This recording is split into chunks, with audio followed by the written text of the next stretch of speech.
नमस्कार दोस्तों, आप सभी का स्वागत है आपके अपने YouTube channel current affairs by Ravi पर। फ्रेंड्स, आज मैं आपके लिए 12 फरवरी 2025 के डेली करंट अफेयर्स के क्वेश्चन इस वीडियो में लेकर आया हूं। मैंने आपके लिए सभी क्वेश्चन सिलेक्टेड और इंपॉर्टेंट लिए हैं। अगर आप किसी भी एग्जाम की तैयारी कर रहे हो, ये वीडियो आपके लिए काफ़ी ज़्यादा यूजफुल रहने वाला है। फ्रेंड्स, आप सभी को बताना चाहता हूँ कि हम डेली करंट अफेयर्स की जो क्लास स्टार्ट करते हैं पिछले दिन के करंट अफेयर्स के रिविजन से। तो चलिए हम रिविज़न कर लेते हैं 11 तारीख के करंट अफेयर्स के। तो पहला क्वेश्चन हमने पढ़ा था, अविश्वास प्रस्ताव से पहले किस राज्य के मुख्यमंत्री बीरेंद्र सिंह ने अपने पद से इस्तीफा दे दिया है? राइट आंसर हो जाएगा मणिपुर। और इनका नाम क्या है? एन बीरेंद्र सिंह। बढ़ते हैं अगले क्वेश्चन की तरफ। विश्व दलहन दिवस 2025 कब मनाया गया? 10 फरवरी को मनाया गया है और इसकी थीम है दालें, कृषि, खाद्य प्रणाली में विविधता लाना। इंग्लिश में था pulses bringing diversity to agri food system. बढ़ते हैं अगले क्वेश्चन की तरफ। किस राज्य के उप मुख्यमंत्री उदयनिधि स्टालिन ने कंबरसामपेटई में एक पक्षी पार्क का उद्घाटन किया है? तमिलनाडु। नेक्स्ट है हमारा क्वेश्चन, किस देश के पहले राष्ट्रपति और स्वतंत्रता नेता सैम नुजोमा का 95 वर्ष की आयु में निधन हो गया है? नामीबिया। किस देश ने चीन राष्ट्रीय अंतरिक्ष प्रशासन यानी कि CNSA के साथ चांग-E 8 चंद्र मिशन के लिए साझेदारी की है? पाकिस्तान। सुरक्षित इंटरनेट दिवस 2025 कब मनाया गया? 11 फरवरी को और इसकी थीम है एक साथ बेहतर इंटरनेट। इंग्लिश में together for a better internet. Next है, इस्पात मंत्रालय में किसे निदेशक के रूप में नियुक्त किया गया है? मैमून आलम। ये आपको ध्यान रखना है। केंद्रीय मंत्रिमंडल ने कौशल भारत कार्यक्रम को किस वर्ष तक बढ़ाया है? 2026 तक। फरवरी 2025 में किस अंतरिक्ष एजेंसी द्वारा स्फेयरएक्स नामक एक बड़ा अंतरिक्ष टेलीस्कोप लॉन्च किया जाएगा? नासा के द्वारा। चर्चा में रहे इस्कंदर M सामरिक बैलिस्टिक मिसाइल को किस देश ने विकसित किया है? रूस ने। 38वें राष्ट्रीय खेलों में पुरुषों की 50 मीटर राइफल 3 पोजीशन इवेंट में गोल्ड मेडल किसने जीता? नीरज कुमार ने। किस मंत्रालय ने शतावरी बेहतर स्वास्थ्य के लिए नामक अभियान शुरू किया है? आयुष मंत्रालय ने। तो फ्रेंड्स, ये मोस्ट इंपॉर्टेंट 12 क्वेश्चन जो कि कल आपको मैम ने करवाए थे वो मैंने आपको करवा दिया। ठीक है, तो चलिए हम स्टार्ट करते हैं आज की वीडियो से। उससे पहले मैं आपको बता दूं कि हमारी पब्लिकेशन आ चुकी है। अगर आपको प्रिंटेड फॉर्मेट में हमारी बुक्स चाहिए, raviaditipublication.com पर जाके आप बाय कर सकते हो। 25,000 GK GS की बुक्स भी आपको मिल जाएंगी यहाँ पे। बाकी बहुत सारी बुक्स अवेलेबल हैं। अगर आपको करंट अफेयर्स चाहिए वार्षिकांक 2024 का या मंथली करंट अफेयर्स, वो आपको मिल जाएगा ravibookspdf.com के ऊपर। रवि स्टडी ऐप को आप इंस्टॉल कर सकते हो। जो करंट अफेयर्स यहाँ पे आपको पढ़ाया जाता है उसका फ्री PDF और फ्री टेस्ट अवेलेबल है। तो चलिए हम स्टार्ट करते हैं अपनी वीडियो को। पहला क्वेश्चन है हमारा, वनडे क्रिकेट इतिहास में दूसरे सबसे ज़्यादा छक्के लगाने वाले भारतीय खिलाड़ी कौन बने हैं? राइट आंसर हो जाएगा ऑप्शन ए रोहित शर्मा। आपको बताना चाहता हूँ रोहित शर्मा जो है वनडे क्रिकेट इतिहास में दूसरे सबसे ज़्यादा छक्के लगाने वाले भारतीय खिलाड़ी बने हैं। डिटेल में समझते हैं। भारतीय क्रिकेट कप्तान जिनका नाम है रोहित शर्मा वनडे क्रिकेट इतिहास में 338 छक्कों के साथ दूसरे सबसे ज़्यादा छक्के लगाने वाले बल्लेबाज बन गए हैं। उन्होंने क्रिस गेल का रिकॉर्ड तोड़ा है 332 छक्कों का। ये आपको ध्यान रखना है। और आपको बताना चाहता हूँ, मैंने यहाँ पे आपको बताया रोहित शर्मा जो है दूसरे नंबर पे है। तो पहले नंबर पे कौन है? तो पहले नंबर पे है पाकिस्तान के शाहिद अफरीदी जो कि 351 छक्कों के साथ नंबर 1 पर बने हुए हैं। ठीक है, नंबर 2 पे क्रिस गेल थे लेकिन इनका रिकॉर्ड तोड़ दिया है रोहित शर्मा ने। तो रोहित शर्मा नंबर 2 पे आ गए हैं। भारतीय कप्तान रोहित शर्मा ने इंग्लैंड के खिलाफ कटक में खेले गए दूसरे वनडे में शानदार प्रदर्शन किया। कई रिकॉर्ड तोड़ते हुए भारत को 4 विकेट से जीत दिलाई। उन्होंने 90 गेंदों में 119 रनों की पारी खेली जिसमें 12 चौके और 7 छक्के शामिल थे। ठीक है फ्रेंड्स, हमारे क्वेश्चन की टाइप थी क्रिकेट। तो मैं आपको क्रिकेट से जुड़े हुए पिछले करंट अफेयर्स फटाफट से एक बार रिवाइज करवा देता हूँ। तो 23 साल बाद ICC महिला T20 विश्व कप का खिताब किसने जीता? न्यूजीलैंड ने जीता। ठीक है, और इसका आयोजन कहाँ पर हुआ था? UAE में। JSW स्पोर्ट्स के क्रिकेट निदेशक कौन बने हैं? सौरव गांगुली। किस खिलाड़ी ने इंटरनेशनल क्रिकेट में सबसे तेज 27,000 रन बनाया है? विराट कोहली ने। महिला टेस्ट क्रिकेट के इतिहास में सबसे तेज दोहरा शतक जड़ने वाली खिलाड़ी कौन बनी? शेफाली वर्मा। T20 क्रिकेट में सबसे तेज 10 गेंदों में 50 बनाने का रिकॉर्ड दीपेंद्र सिंह एरी। किसने अपनी आत्मकथा आई हैव द स्ट्रीट्स अ कुट्टी क्रिकेट स्टोरी का विमोचन किया? रविचंद्रन अश्विन ने। सौराष्ट्र क्रिकेट एसोसिएशन स्टेडियम जो कि गुजरात में है का नाम बदलकर क्या हो गया? निरंजन शाह स्टेडियम। 27 साल बाद 15वां ईरानी कप किसने जीता? मुंबई ने। अंतर्राष्ट्रीय क्रिकेट परिषद ICC के नए अध्यक्ष कौन बने? जय शाह। एशियाई क्रिकेट परिषद के नए अध्यक्ष कौन बने? मोहसिन नकवी। पहली बार महिला एशिया कप 2024 का खिताब किसने जीता? श्रीलंका ने। किस देश के ऑलराउंडर मार्कस स्टोइनिस ने वनडे क्रिकेट से संन्यास की घोषणा की? ऑस्ट्रेलिया। आईसीसी महिला one day cricketer of the year 2024 कौन चुनी गई? Smriti Mandhana. I hope friends आपको जो मैं रिवीजन करवा रहा हूँ ये आपको काफ़ी ज़्यादा हेल्पफुल हो रहे हैं। बढ़ते हैं अगले क्वेश्चन की तरफ। एशिया के सबसे बड़े एयर शो में से एक एरो इंडिया 2025 का आयोजन कहाँ पर हुआ है? काफ़ी इंपॉर्टेंट क्वेश्चन है ये भी। राइट आंसर हो जाएगा ऑप्शन बी, कर्नाटक के बेंगलुरु शहर में। कर्नाटक के बेंगलुरु शहर में एरो इंडिया 2025 का आयोजन हुआ है, जो कि एशिया के सबसे बड़े एयर शो में से एक है। एरो इंडिया एशिया का सबसे बड़ा एयर शो है। यह द्विवार्षिक एयर शो और विमानन प्रदर्शनी है जिसे रक्षा प्रदर्शनी संगठन, रक्षा उत्पादन विभाग और रक्षा मंत्रालय बेंगलुरु में आयोजित करता है। एरो इंडिया 2025 का जो आयोजन है 10 से 14 फरवरी 2025 तक हुआ है। ये डेट आपको ध्यान रखनी है, डेट काफ़ी इंपॉर्टेंट है। 10 से 14 फरवरी 2025 तक कर्नाटक की राजधानी बेंगलुरु का जो येलहंका एयरफोर्स स्टेशन है यहाँ पर किया गया है। 15वां संस्करण इसका आयोजित हुआ, ये आपको ध्यान रखना है। इसकी थीम भी है एक अरब अवसरों का मार्ग, ठीक है, the runway to a billion opportunities. और फ्रेंड इस एयर शो का उद्घाटन किसने किया है? हमारे देश के रक्षा मंत्री राजनाथ सिंह जी ने। बढ़ते हैं अगले क्वेश्चन की तरफ।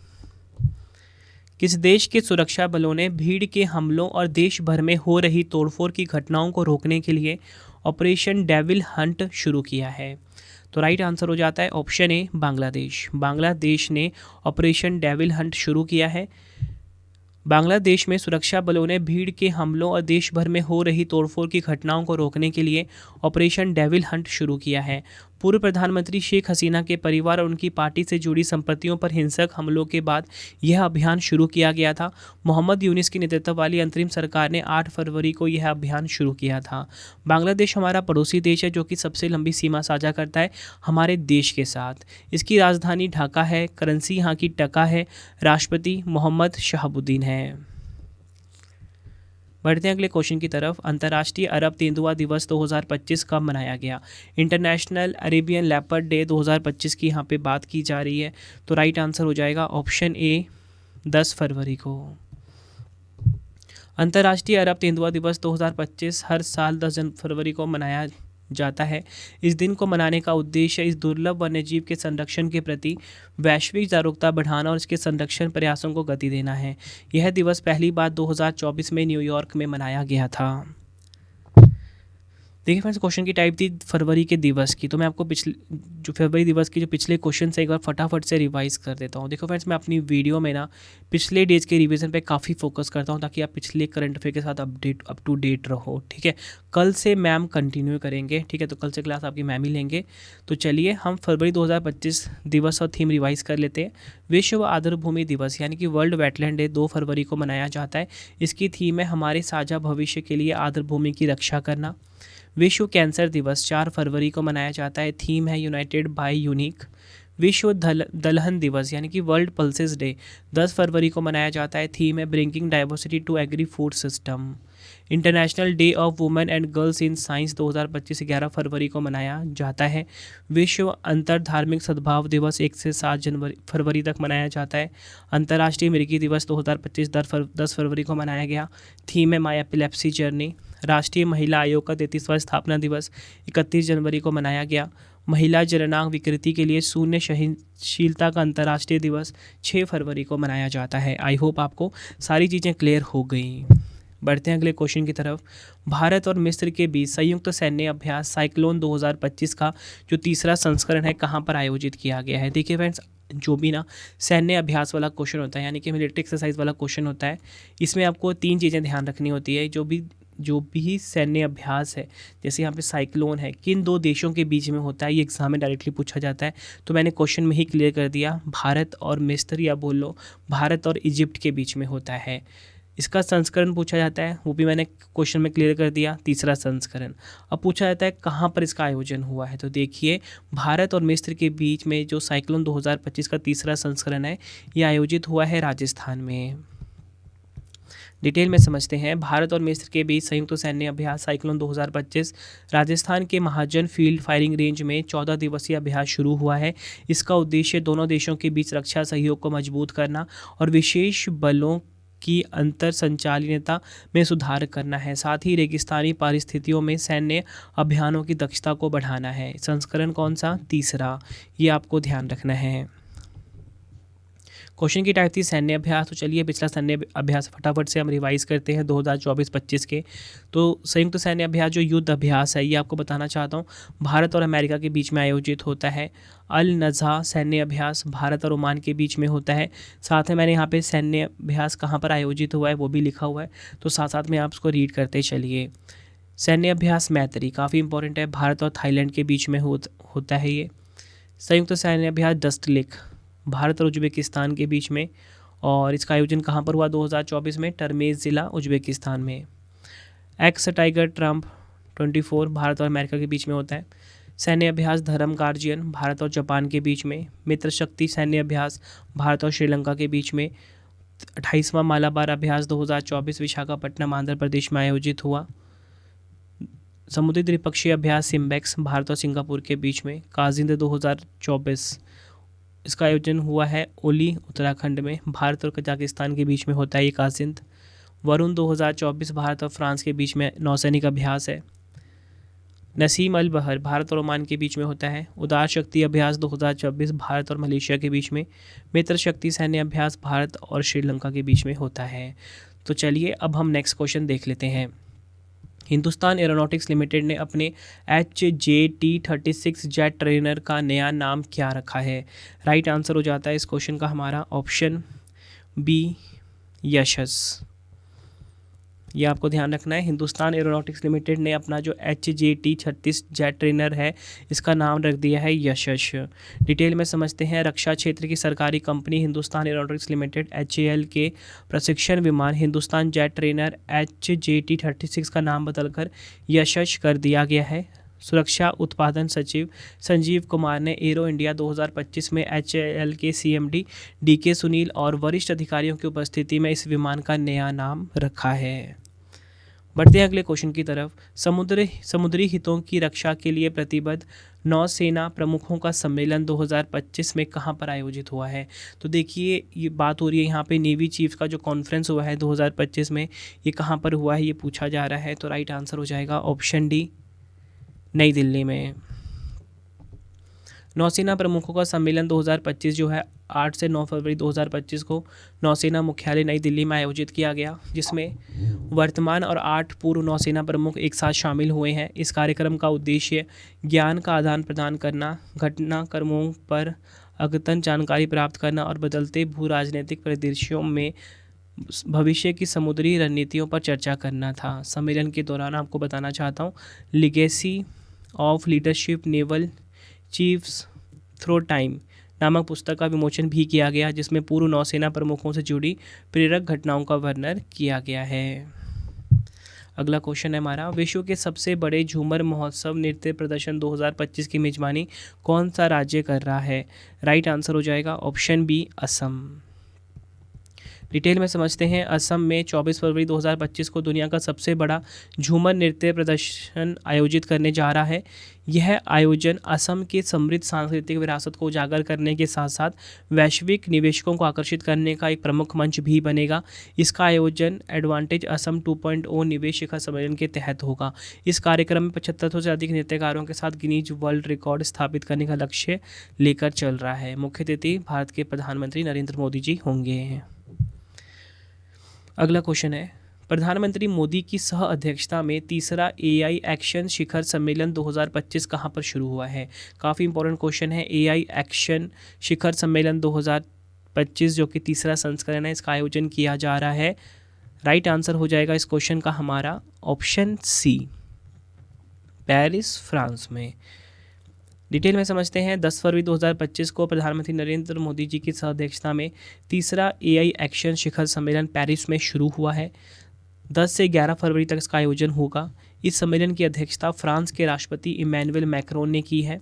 शिखर सम्मेलन का उद्देश्य देखिए, आर्थिक विकास और उभरती अर्थव्यवस्था में एआई की भूमिका को संबोधित करना, जिसमें वैश्विक दक्षिण में एआई पर विशेष ध्यान दिया जाएगा। मुख्य प्रतिभागियों में अमेरिकी उपराष्ट्रपति जेडी वेंस, ओपन एआई के सीईओ सैम ऑल्टमैन, माइक्रोसॉफ्ट के अध्यक्ष ब्रैड स्मिथ और गूगल के सीईओ सुंदर पिचाई शामिल हुए हैं। बढ़ते हैं अगले क्वेश्चन की तरफ। लिम्फेटिक फाइलेरियासिस उन्मूलन के लिए राष्ट्रव्यापी सामूहिक औषधि प्रशासन अभियान किसके द्वारा शुरू किया गया है? तो यहाँ पे बात हो रही है सामूहिक औषधि प्रशासन अभियान की। शुरू किया गया है जेपी नड्डा जी के द्वारा, हमारे देश के स्वास्थ्य मंत्री हैं ये। केंद्रीय स्वास्थ्य मंत्री जेपी नड्डा ने लिम्फेटिक फाइलेरिया को ख़त्म करने के लिए वार्षिक मास ड्रग एडमिनिस्ट्रेशन यानी कि एमडीए अभियान, जिसे कि हिंदी में क्या बोलते हैं, सामूहिक औषधि प्रशासन अभियान की शुरुआत की है। इस पहल का मुख्य उद्देश्य मच्छरों के काटने से फैलने वाले परजीवी संक्रमण के कारण होने वाले हाथी पाँव के बोझ को कम करना है। अभियान का उद्देश्य घर घर जाकर फाइलेरिया की रोकथाम की दवाएं देना। 13 राज्यों के 111 स्थानिक जिलों को लक्षित किया गया है। ठीक है, फाइलेरिया को ही हिंदी में हाथी पाँव बीमारी कहते हैं। बढ़ते हैं अगले क्वेश्चन की तरफ। कृत्रिम प्रकाश संश्लेषण तकनीक का उपयोग करके अंतरिक्ष में रॉकेट ईंधन के लिए ऑक्सीजन का उत्पादन किस देश ने किया है? राइट आंसर हो जाता है इस क्वेश्चन का हमारा ऑप्शन सी, चीन देश ने। डिटेल में समझते हैं। चीन ने अंतरिक्ष में कृत्रिम प्रकाश संश्लेषण का सफल प्रदर्शन किया है। उनके अंतरिक्ष यात्रियों ने तियांगोंग अंतरिक्ष स्टेशन पर इस तकनीक का उपयोग करके ऑक्सीजन और रॉकेट ईंधन का उत्पादन किया है। यह सफलता अंतरिक्ष अन्वेषण में एक महत्वपूर्ण कदम मानी जा रही है, क्योंकि इससे भविष्य के मिशनों में आवश्यक संसाधनों को अंतरिक्ष में ही उत्पन्न करने की क्षमता मिल सकती है। फ्रेंड्स, यहाँ पे एक साइंस का वर्ड आया था, कृत्रिम प्रकाश संश्लेषण, यानी कि आर्टिफिशियल फोटोसिंथेसिस। देखो फ्रेंड्स, फोटोसिंथेसिस यानी कि प्रकाश संश्लेषण क्या होता है? बेसिकली फ्रेंड्स, जो प्रकाश संश्लेषण होता है ये पौधों में होता है। पौधे क्या होते हैं कि सन की प्रेजेंस में, सूर्य की प्रेजेंस में अपना खाना बनाते हैं, अपना फूड प्रिपेयर करते हैं। अब वहाँ पे वर्ड कृत्रिम आ गया, मतलब कि नेचुरल तरीके से नहीं होगा। तो इसका डेफिनेशन क्या हुआ? देखिए, प्राकृतिक प्रकाश संश्लेषण की नकल करने वाली एक रसायन प्रक्रिया है। इसमें सूर्य के प्रकाश या कृत्रिम प्रकाश स्रोतों का इस्तेमाल करके कार्बन डाइऑक्साइड और पानी को कार्बोहाइड्रेट और ऑक्सीजन में बदला जाता है। अगला क्वेश्चन है, फरवरी 2025 में ICAI द्वारा सार्वजनिक सेवा में CA पुरस्कार किसे प्रदान किया गया है? तो राइट आंसर हो जाता है इस क्वेश्चन का हमारा ऑप्शन बी, दीपक केडिया। डिटेल में समझते हैं इस क्वेश्चन को हम। राष्ट्रीय सुरक्षा गार्ड NSG महानिरीक्षक दीपक कुमार केडिया को 1 फरवरी 2025 को ICAI यानी कि the institute of chartered accountants of India द्वारा सार्वजनिक सेवा में CA पुरस्कार प्रदान किया गया है। यह प्रतिष्ठित पुरस्कार नई दिल्ली में आयोजित world forum of accountants meets के में सार्वजनिक सेवा, विशेष रूप से कानून प्रवर्तन और सुरक्षा, राष्ट्रीय सुरक्षा क्षेत्र में उनके योगदान के लिए प्रदान किया गया था। उन्हें गणतंत्र दिवस पर विशिष्ट सेवा के लिए राष्ट्रपति पदक से भी सम्मानित किया गया है। तो फ्रेंड्स, ये आज के हमने मोस्ट इंपॉर्टेंट 12 क्वेश्चन पढ़ लिए, लेकिन आपको बताना चाहता हूँ डेली के मैं आपको 15 क्वेश्चन तैयार करता हूँ करंट अफेयर्स के, ठीक है, क्योंकि 15 क्वेश्चन ही बनते हैं और मेरी कोशिश ये रहती है कि कंप्लीट इन्फॉर्मेशन आपको दूँ मैं। अब आप बोलोगे 15 क्वेश्चन तो 3 क्वेश्चन कहाँ गए? तो देखिए, 3 क्वेश्चन जो एक्स्ट्रा होते हैं डेली बेसिस पे वो आपको रवि स्टडी ऐप पे मिलते हैं। रवि स्टडी ऐप पे आपको PDF का सेक्शन मिलेगा, ठीक है। यहाँ पे एक बार मैं आपको बता भी देता हूँ। देखिए, यहाँ पे जाओगे ना, फ्री PDF मिल जाएगा, और जो मैंने आपको पढ़ाया है ना, इसका टेस्ट आप ज़रूर लगाना। टेस्ट दोपहर तक अपडेट हो जाता है 12-1 बजे के आसपास, तो टेस्ट आप ज़रूर अटैम्प्ट करना। टेस्ट आपके लिए फ्री कर दिया है हमने, पहले ये पेड हुआ करता था, लेकिन अब आपके लिए हमने फ्री कर दिया है। तो रवि स्टडी ऐप को ज़रूर इंस्टॉल करिए। अब आपके लिए 3 क्वेश्चन का टेस्ट है। देखिए, पहला क्वेश्चन है, वनडे क्रिकेट इतिहास में दूसरे सबसे ज़्यादा छक्के लगाने वाले भारतीय खिलाड़ी कौन बने हैं? 4 ऑप्शन है आपके पास। दूसरा क्वेश्चन है, भारत और मिस्र के बीच संयुक्त सैन्य अभ्यास साइक्लोन 2025 का तीसरा संस्करण कहाँ पर आयोजित किया गया? 4 ऑप्शन है। हिंदुस्तान एरोनॉटिक्स लिमिटेड ने अपने HJT-36 जेट ट्रेनर का नया नाम क्या रखा है? तीनों क्वेश्चन का आंसर आपने मुझे कमेंट बॉक्स में देना, और आपको ये वीडियो कैसी लगी आपने फीडबैक भी ज़रूर देना है। देखिए फ्रेंड्स, अब आपके लिए इंपॉर्टेंट इन्फॉर्मेशन, आप सभी की डिमांड आती थी, रवि सर हमें आपकी ना प्रिंटेड फॉर्मेट में बुक्स चाहिए। तो रवि अदिति publication.com पे जाके हमारी बुक्स आप बाई कर सकते हो। 25,000 GK GS की बुक भी हमारी आ चुकी है। 6250 प्लस MCQ वाली बुक भी हमारी मिल जाएगी। साइंस की इंसाइक्लोपीडिया जिसमें कि थ्योरी प्लस एमसीक्यू क्वेश्चन है सारे मिल जाएंगे। जनरल नॉलेज 2025 मिल जाएगा। एनसीईआरटी सीरीज़ आपको मिल जाती है। पीडीएफ की हमारी वेबसाइट है www.ravibookspdf.com। करंट अफेयर्स का आपको पीडीएफ मिल जाएगा। वार्षिक अंक 2024 का 11,000 जीके जीएस का part wise booklet. Monthly current affairs मिल जाएगा। जनवरी 2025 का भी आ चुका है। रवि स्टडी ऐप को अपने फ़ोन में आप इंस्टॉल कर लीजिए फ्रेंड्स, ठीक है। यहाँ पे अगर आपको कोई भी पेड कोर्स चाहिए जीके जीएस का, करंट अफेयर्स का, वो मिल जाता है। कोई टेस्ट सीरीज़ आपको चाहिए, करंट अफेयर्स के नोट्स चाहिए, जीएस के नोट्स चाहिए, सब कुछ यहाँ पे अवेलेबल है। एक प्रकार का ये सुपर ऐप है आप सभी के लिए, सब कुछ अवेलेबल है इस एप्लीकेशन पे स्टडी रिलेटेड। टेलीग्राम हमारा करंट अफेयर्स बाय रवि नाम से, इसे ज्वाइन कर लीजिए। इंस्टाग्राम भी हमारा है करंट अफेयर्स बाय रवि नाम से। आप मुझे कमेंट बॉक्स में ज़रूर बताना कि आपको ये वीडियो कैसी लगी है। मिलते हैं फ्रेंड्स आप सभी से अब हम नेक्स्ट वीडियो में। Thank you and wish you all the best.